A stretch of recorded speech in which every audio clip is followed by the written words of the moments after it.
The Nationals have a top prospect when it comes to pitching, and that is Cade Cavalli. But what exactly is the former first-round pick ceiling after having Tommy John surgery? You are Locked On Nationals, your daily Washington Nationals podcast, part of the Locked On Podcast Network, your team every day.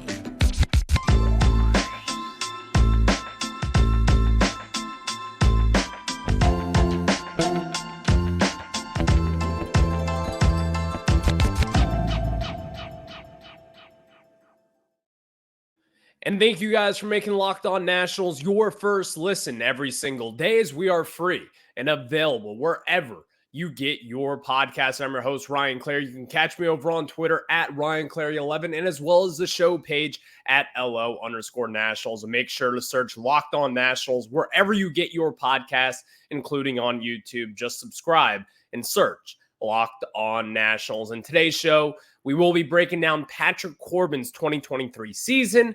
Shocker, it wasn't all that great this year, but there is still a little breakdown to come, and as well as a little talk about his Nationals legacy, because I think this is kind of where we get into some muddy waters, you could say, as far as Nationals fans goes. I think this is where there is some separation, but I do have some thoughts on Patrick Corbin and what his legacy will be here as a Washington National, entering his final year as a Nat, under contract here. We'll discuss that a little bit later on. But I do want to get into Cade Cavalli here real quick, as obviously in spring training, had a UCL tear, Tommy John surgery, shut him down for the rest of the season. And unfortunately, we weren't able to see the top 5 prospect in this national system, 2020 first round pick, right after the Nationals won the World Series. And I think this is kind of a sad one, to be honest with you, because when we talk about Cade Cavalli, this is someone who I think kind of gets lost in the shuffle of all things Nationals prospects. And while all his numbers down in the minors, if you look at really any level that Cade Cavalli pitched at, this was someone who actually dominated basically at every single level. I mean, when you talk about what Cade Cavalli does, this is number one. His fastball is electric. When you talk about Cade Cavalli, that's what you have to lead off with. Talking about it right then and there. Upper 90s fastball, can touch 100, has hit 101, 102 before as well, I believe. This is going to be someone who you're going to have to monitor post Tommy John surgery, because one thing's here that is pretty clear, I think, when it comes to talking about these Nationals prospects and all the top ones, former first-round picks. Yeah, the Nationals, they've had a ton of talent, a ton of pitching talent in particular, come out of the first round in the draft. But when you talk about kind of someone like Cade Cavalli, not one single pitcher since Steven Strasburg has really had the production of someone like a Cade Cavalli. Cade Cavalli was going to be a top 50 prospect in my mind, and entering this year, that was certainly kind of the expectation. A lot of people expected Cade Cavalli to come into this rotation, be a mid-round starter right away, and hopefully pitch some good quality innings. And I think for the most part, this Nationals team, that's what the expectation was for him entering this season. But kind of getting into the numbers of him throughout the last 2 years in the minor leagues. In 2021, his first year, he was in high A, double A, and as well as triple A. And in both those levels of high A and double A Harrisburg, he was dominant. Simple as that. Over the course of the 2021 season with those 3 teams, he had a 3.36 ERA in 24 game starts, 123 innings pitched. But here's what's something that you should probably take note of. 175 strikeouts in that first big year campaign. And again, in high A, double A, and as well as triple A. Now, if you go up to triple A, and again, when you get promoted 3 different levels in one season, number one, that tells you right then and there what the organization thinks about this prospect. If you're moving someone up even after you're a first round pick, and really over the course of the 2021 season, Cade Cavalli probably could have been called up much earlier in 2022, but ultimately was not. And then we all know what happened. Made his debut against Cincinnati Reds, got rocked around a little bit. But even then, he still showed some promise. So heading into 2024, Cade Cavalli, he's not going to start the season on the opening day roster at this moment. I would expect for him to start the season maybe down in single A or whatever, rehabbing a little bit, then working his way back up to throw 5+ innings in a big league contest. So here's what the expectation should be for Cade Cavalli. Now, if you look at prospect rankings across the board, a lot of them have been dropped. Cade Cavalli has been dropped out of the top 100 for basically every single prospect list that you look at. But again, that's not because of the fact that he still doesn't have potential. He certainly does. And if you look across baseball, especially now more than ever, who hasn't had Tommy John surgery at this point? And really, who isn't going to have it at this point in time as well? There's a lot of different things to consider as far as that goes, but I don't think Tommy John surgery is something that should be hindering kind of what we expect with Cade Cavalli, because we talk about this huge flamboyant fastball that can really move from side to side, has some movement to it on as well, and he's throwing it in the upper 90s, touching 100, getting strikeouts and swings and misses on it. But that's not the only thing that Cade Cavalli does well. In my opinion, from kind of watching him down in the minors as well, I saw one thing that I think really stood out was that he's got this solid curveball, and that kind of breaks in the way that's going to get a ton of swing and misses. And obviously that's going to be the point of getting your curveball working. But for someone who is still a young, promising prospect, this is not really something that you see from in your everyday minor league player, prospect, whatever you want to call them, getting called up to the major league. So seeing something like that with Cavalli, number one, told me that he's going to find his way eventually up in the big leagues. He's going to find his way to eventually get good numbers and get good swing and miss totals, because I think that is where Cade, excuse me, I think that is where Cade Cavalli will be able to separate himself from the pack a little bit here, because again, this isn't Jake Irvin. And Jake Irvin's a good pitcher. I've talked about him. I've raved about him on the show. I think he's going to be really good down the line for this Nationals team. But Cade Cavalli is going to be better. He's going to be that guy, in my opinion, who you could be looking at and saying, can this guy be a number one, a number two starter for a good team? At this moment, I do think the number one starter thing is kind of out of question at this moment. And it's not to do with the Tommy John surgery or anything like that. But simple as this, when you kind of look at him, number one, his walk rate is still just a little high for my liking. Now, he did improve from 2021 entering 2022. And when you strike out as many batters as Cade Cavalli did down in the minors as well, you can kind of get away with some of these walks because you have this swing and miss potential, not only just with your fastball, not only just with your curveball, but his slider and his changeup as well, which are both solid pitches. But post Tommy John surgery, this is kind of what you have to expect from him, because I think this is kind of the fine line where we have to toe. If Tommy John was never in question for Cade Cavalli, then I think we'd be having a much different conversation. I think we'd be talking about how Cade Cavalli could build on from a strong 2023 season, but obviously that's not the case at this moment. But post Tommy John surgery, these are the three things that I really want to get seen going for Cade Cavalli, because he does still have the potential, even if he's not going to be throwing that 99 to 100 mile per hour fastball. Well, number one, I do want to see what his velocity looks like, because we know in the past, especially with Nationals pitchers, we've seen it with Steven Strasburg in the past. You've seen it with a ton of different guys as well in the past, but it's not every candidate that goes through this. I want to see where his fastball velocity is going to be sitting at, because Steven Strasburg, not everyone's Steven Strasburg. And I think a lot of people kind of rave about the fact about how he kind of reinvented himself into this power throwing, gas throwing right-handed pitcher who's someone who's kind of a finesser, throwing 94 miles per hour in a league where not that many guys were really throwing 94 miles per hour. A lot of these guys are now sitting in the mid to upper 90s. And so Steven Strasburg reinvented himself after being this huge, promising prospect. I wouldn't expect that for Cade Cavalli, not because he's not talented enough, but he's just not Steven Strasburg. Steven Strasburg was a generational talent. Therefore, that is probably why he kind of leaned into that a little bit more. He's got the skill set. He had the tools to do it, and so he did do it. He reinvented himself. But I think with Cade Cavalli, the fastball velocity will be important to him, and kind of seeing how he gets back, how he bounces back from Tommy John surgery, because it's not some easy procedure. We know this is going to be something that keeps him out for a year. He'll probably start throwing again maybe sometime this winter. Entering spring training, he should be ready to go, kind of get back into rehabbing, getting some starts under his belt, and ultimately just hopefully pitching well in the bullpens. But I think a fastball velo for Cade Cavalli is going to be a big kind of thing that I really want to watch for. See if it declined at all. I'm sure it probably will at first. This is something he can kind of gain back as time goes on, as he continues to strengthen up that elbow, but it's going to be something to watch for sure. But also, I want to see his command, because we kind of talked about it a little bit here in this first segment. Cade Cavalli did walk a good amount of people, and over the course of his 2021 campaign, and as well as, his 2022 campaign, he walked 4.4 batters per 9 innings in 2021. And then in 2022, he did improve to 3.6 walks per 9 innings. But also the strikeouts took a little bit of a dip from there, from 12.8 to 9.6 Ks per 9. Regardless, I'm going to take those strikeout numbers any day of the week. But I do think the walk concerns, especially coming off of Tommy John surgery, is going to be something that you can question with him.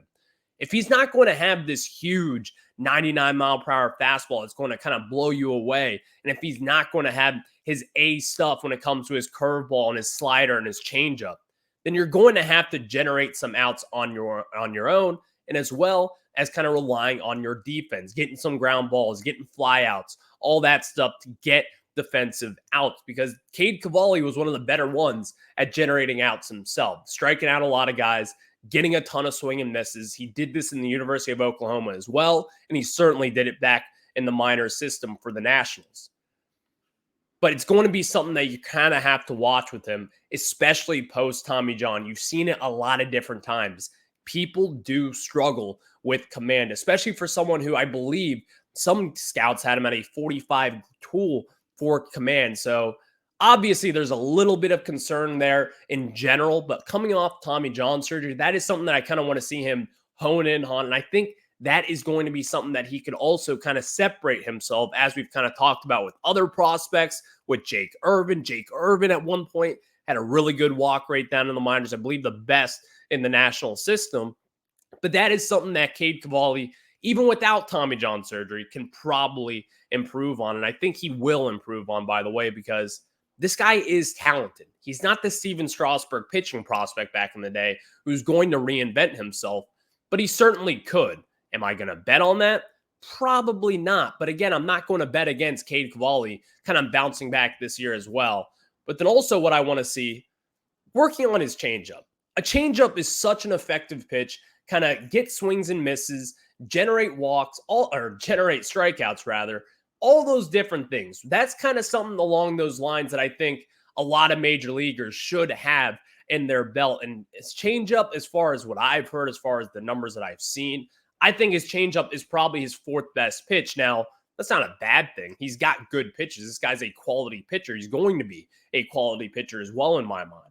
But I think if you were to really solidify getting that 4th pitch, or even just maybe kind of going away with your slider, having a good 3rd pitch like a changeup or your slider as well, I think that is something that could be effective, just because of the fact that how popular changeups are nowadays in baseball. And we've seen the way that it can be effective. CC 2019 with Steven Strasburg, that was probably the best pitch in 2019 in all of baseball. But Cade Cavalli is certainly going to be an interesting prospect to watch down the line for the Nationals. You're not going to see all the big national headlines on him like you'll see with James Wood or Dylan Cruz, but it's also because of the fact that this guy, again, had Tommy John surgery, was expected to be in the opening day rotation. If not the opening day rotation, he would have been probably come mid-May when Jake Irvin got his call up. But Cade Cavalli is going to be an interesting name to kind of watch over the course of the next few months, see how his rehab is doing, see how he continues to kind of just get better as a prospect and grow and learn from this Nationals team. It's going to be an interesting one, to say the least. But speaking of interesting, Patrick Corbin and his legacy.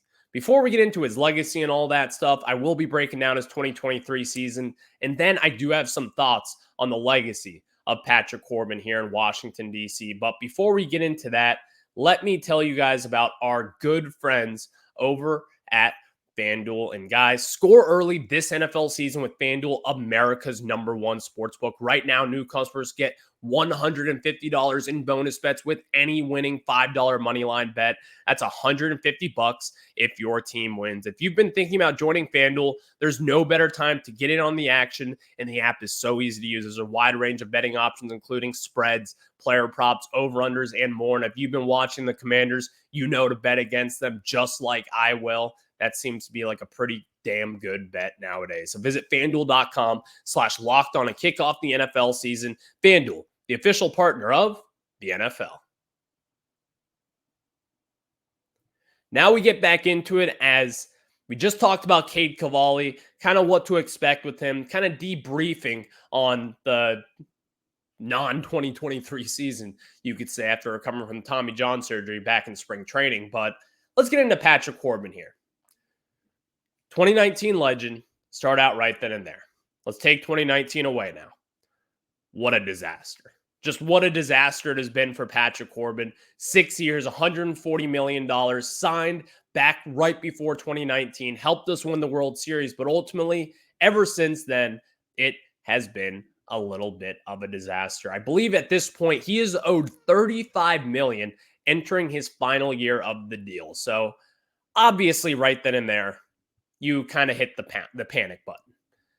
Is he going to live up to those expectations? Probably not. The reason why I say that, well, he hasn't done it since 2019. And at that moment in time, just kind of put into perspective, I'm sure your life has changed a little bit as well. I was 20 years old, living at home, not doing anything. I'm 23 years old, turning 24 years old. Life feels a little bit different. Post-pandemic, he was pre-pandemic when he was still dominating. So going into 2023, the expectations for Corbin were low. If you had a sub-5 ERA, I'll count that as a win. And really, if you had a sub-5.3 ERA, even then I'd probably say, yeah, I'll take it. Because in 2022, he had a 6.31 ERA. He had the most hits in all of baseball, the most earned runs in all of baseball. And that is back-to-back years in 2021 and as well as 2022 for having the most earned runs in the entire sport. Not just the National League, but again, this is the entire major leagues. Listen, Patrick Corbin, I feel for the guy. Because number one, you can't knock the guy for, number one, his effort. And number two, he never points fingers at anybody. And really, yes, he probably could have used this at time. Because if you look at his fielding independent pitching from years past, like for example, in 2022, he had a 4.83 fielding independent pitching compared to a 6.31 ERA. Now, right then and there, that tells you one thing.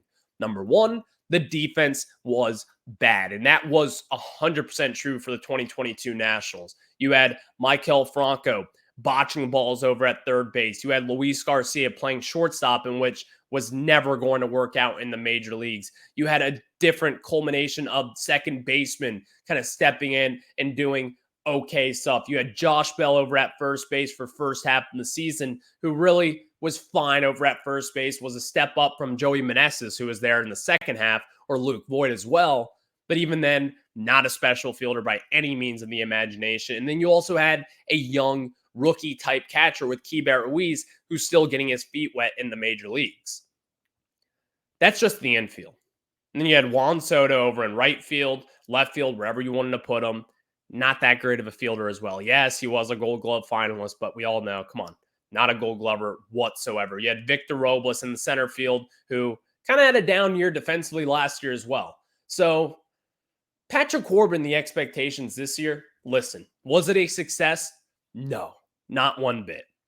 Having a 5.2 ERA will never be celebrated. It's something that Patrick Corbin will not celebrate. It's something the Nationals will not celebrate. But again, it is better than having a 6.3 ERA. It is better than having a 5.8 ERA. And again, as we kind of saw this year with better defense, at times Patrick Corbin wasn't too bad. And I say that, yeah, like obviously it wasn't great. It was never great. But still at moments in time, you did kind of feel as if Patrick Corbin was turning around a little bit. But we all know the one thing here. It was never going to be good again, unfortunately. And that's a mean thing to say. When you give up 33 home runs and 32 starts, What do you expect? If you're giving up the long ball, if you're walking batters, which he has walked a little bit more batters recently over the last year or so, getting less and less strikeouts compared to his 10.6 per 9 innings back in 2019. He only had 6.2 this year. Listen, I don't need to break down Patrick Corbin's season. We know what happened. We know what it is. We know what to expect with him going into 2024 as well. The Nationals, they're likely at this point, 99% chance, not going to buy him out. They're not going to waste that money. They're probably just going to hope and pray that Patrick Corbin can get to around a 4.5 ERA, maybe move him at the deadline, eat some money, and maybe just get a shot in the dark kind of prospect like the Nationals got with Lane Thomas back in the day. So, number one, listen, what is there to break down? If you want me to answer this question, is he going to be in the starting rotation next year? 99% chance, yes. Do I want him to be in the rotation? No. But with all the money there, someone who's going to stay healthy, someone who is still a leader in that clubhouse, there is some value in there. Maybe we don't see it every day out there on the field. Maybe we don't see it every 5 days on the field. But he does play a role in this Nationals clubhouse. And I can spin both those plates here because I do think in this rebuild, you kind of have to have someone like Patrick Corbin. He is your pro's pro. And what I mean by that, he takes the ball every 5 days. He doesn't throw anyone under the bus. And ultimately, he is a kind of a mentor type to a lot of different guys. And especially when we're talking about Cade Cavalli coming in, we want to see guys like Patrick Corbin, someone who has won a World Series, who has gotten the win in Game 7 of the World Series, who has been in the playoffs. You want to see someone like that kind of take a young prospect type like a Cavalli or Jackson Rutledge or Jake Irvin, Josiah Gray, Mackenzie Gore kind of under their wings, because we all saw the stories from the Washington Post back in the spring training. Mackenzie Gore and Patrick Corbin, they were best of buddies, and it sounded like Patrick Corbin helped Mackenzie Gore a lot. And we joke about Patrick Corbin and kind of how bad it's been over the last few years, but Patrick Corbin was one time, at one point, a Cy Young candidate, finishing top 5 in 2018 and then top 11 back in 2019 with the Nationals. And even before that, he was an all-star. This, again, I'm not trying to make it sound good for Patrick Corbin. He knows it's not good. We all know it's not good. It hasn't been good since 2019. But again, there is some value when it comes to Patrick Corbin. So now let's kind of get into some legacy talk with him, because I think this is where a lot of Nationals fans disagree, and rightfully so, probably should disagree. We'll discuss that after this. Now let's get into it as discussing Patrick Corbin's legacy. And this is, again, a muddy it's muddy water, swampy water, you could say, whatever water out there. If you were to ask me right now, would you re-sign Patrick Corbin knowing what has happened since 2019? All right, let me rephrase that. Would you have given Patrick Corbin that massive contract back in the offseason before 2019 with everything that has transpired since then, knowing that he got the winning Game 7 of the World Series, knowing that he had one of the worst ERAs since then, knowing that he's led the National League in losses over the last 3 years, knowing that he's had an ERA of 6+ or 5.5+ over the last few years? Yes, I still would have signed Patrick Corbin. Ryan, why would you do that? 6 years, $140 million? I know. I can understand here. I understand why people are frustrated with it. I understand all of the different nuances when it comes to Patrick Corbin, why people are frustrated, and they should be. Patrick Corbin is frustrated.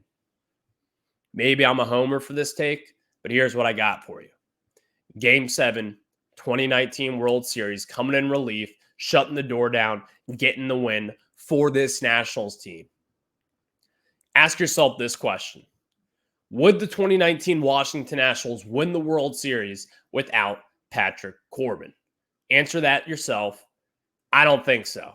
I don't think the Nationals win the 2019 World Series without Patrick Corbin, besides from what he did that season. Looking at the numbers in 2019, one of his best career years, having a 3.25 ERA in 33 starts, pitching over 200 innings, generating a ton of strikeouts, having an ERA plus over 130. This is someone who, again, yes, he did struggle, but having those 238 strikeouts in those 200 plus innings of work, having that as your 3 starter, the production that he had that year and how good he was, and ultimately how good he was in Game 7, you don't win that World Series without 2019 Patrick Corbin. Therefore, that is why, yes, even knowing about how bad it's been recently, I would still give him that contract, because we don't know what it's like on the other side of the doorway here. We don't know what it would be like if you don't sign Patrick Corbin, because this is what we do know. Again, I truly do not believe we win that World Series without Patrick Corbin. Now, yes, it's obviously not just going to be seen in a vacuum like that, but 6 years, $140 million, right off the bat, you say that is a loss of a contract. But would you do it again? I think Mike Rizzo would probably say 100 times out of 100, yes, I would, because of what he did, helping us in that postseason, getting the win, kind of being that franchise guy that you would hopefully look up to, hopefully kind of see, and maybe he just bounces back. But at this point, entering his final year of that 6-year deal, you can't really expect him to bounce back after this. But I would be signing that extension, or contract yet again. Thank you guys for making Locked On Nationals your first listen every single day, as we are free and available wherever you get your podcasts. And of course, catch us over on YouTube. Search Locked On Nationals there. That is where you will find the show. I'll catch you guys on the flip side. Game 4 of the World Series tonight. Max Scherzer had a little back stiffness last night. Not great to see. Hopefully they can bounce back tonight, make this series, the Diamondbacks meaning, bounce back, make it a 2-2 series. Going into a Game 5, it'll be an interesting one if the D-backs win tonight. I'll catch you guys on the flip side. Have a good one.